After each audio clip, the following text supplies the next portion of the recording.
So we are right off of the original Route 66 right now, about a half hour east of Flagstaff, and this is Two Guns, Arizona, or what's left of it. This town was abandoned in the 70s, and there's only a handful of structures that are left, and they all kind of look a little bit like this. There's a lot of really interesting history through here. The town has obviously been through quite a bit to end up this way. We don't do a lot of urban exploring, if you can call this urban exploring, so it's pretty cool to get off the highway and break up a long drive with something a little different for us.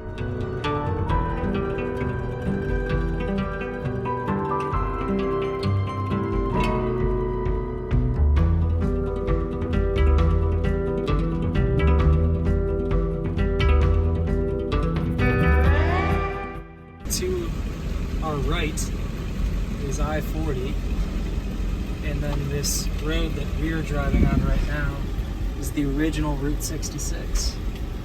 And as you can see, it is much less traveled these days, except by dumb shuttle bus life people like us.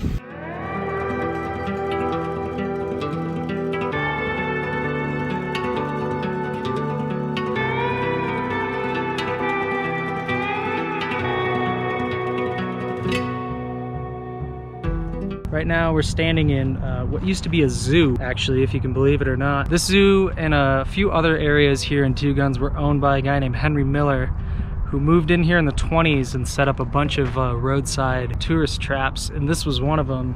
In this zoo, in these tiny little chicken wire cages, he had mountain lions, Gila monsters, and snakes, and all sorts of animals. It's pretty hard to believe, looking at the size of these cages, that he had mountain lions in them.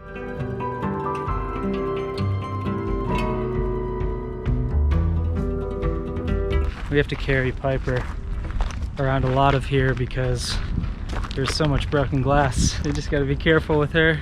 Piper, you're lucky you were born at this time. That could have been your home at one point. They could have had you on display as a ferocious beast.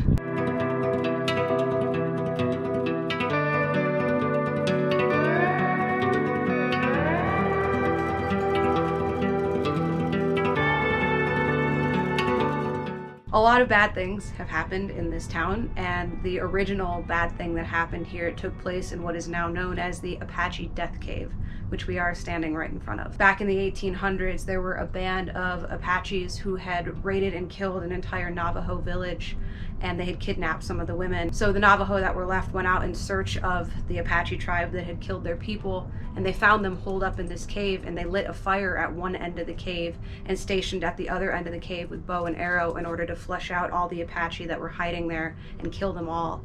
And a total of 42 Apache ended up dying in this cave. Later on in the 1900s, when Henry Miller owned this town, he would give tours of this cave, and he actually sold the bones that he found in the cave from that event as souvenirs to tourists. So pretty grim history overall, but definitely something that we're gonna go take a closer look at. Going into the Apache Death Cave, I'm not even a little bit scared. Any snakes or mountain lions or any critters in here? It is cold in here. Hello. It's like natural air conditioning down here. How much do you trust those rocks up there? This looks like this was from when they gave tours down here back in the 20s. That's what freaks me out the most down here. How wedged in are those rocks? That's my question. What I'm going to suggest watching for is trying to move as few rocks as possible. Yeah. Because if there's a snake, it's under a rock. You sure that's the way? It's not under this boulder? I mean, there's more back here. I don't know if there's a right way. Whoa, this is a big ass room here. This is very dark. It keeps going, man. That's crazy. This is First cave I've been in a while. Hey, at least that's doing something. You wanna do some pull-ups, Jess? Oh, no, thank you. Get some upper body going. Holy mackerel.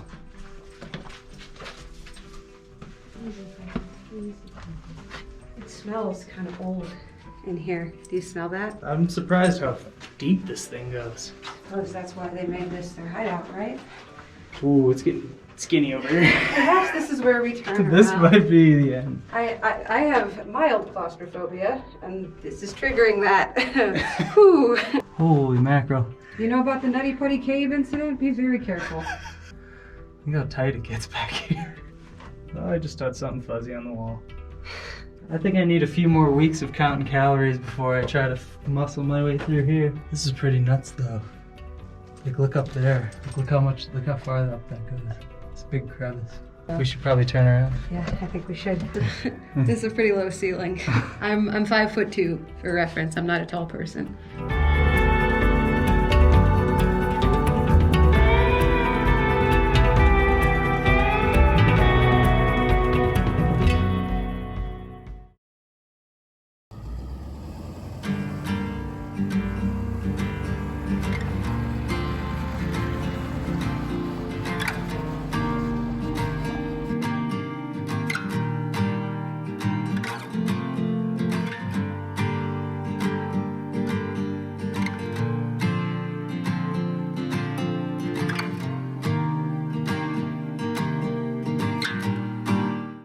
Pretty wild.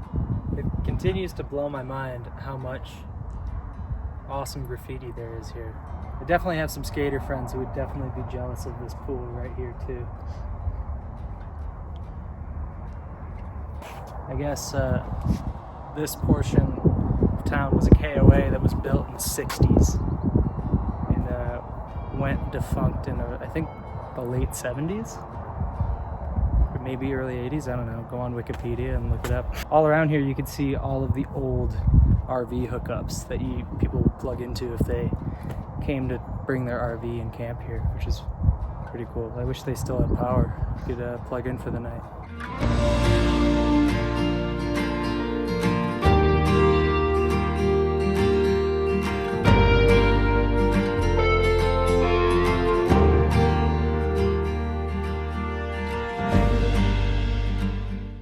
Right now we're standing in what would be the camping area of the KOA. And tonight we're actually gonna put this old KOA campground to use. We're planning to stay here overnight. It does say online that you're allowed to camp overnight here, and many people have, so we are gonna do the same. And that'll allow us to meet our creepy camping overnight in an abandoned town quota that we always try to stay up to date on, so that's our plan.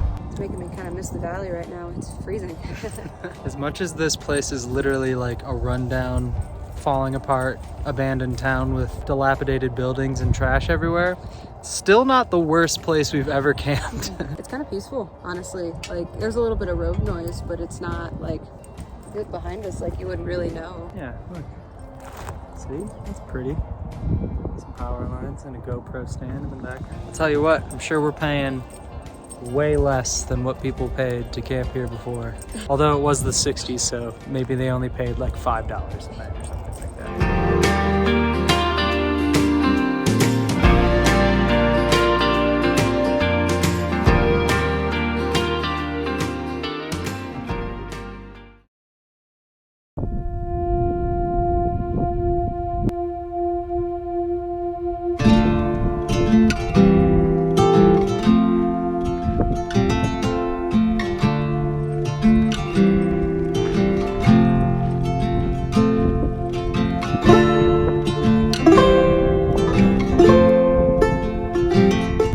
Piper, you want to live here? I'm sure you would have a blast getting into all this garbage out here.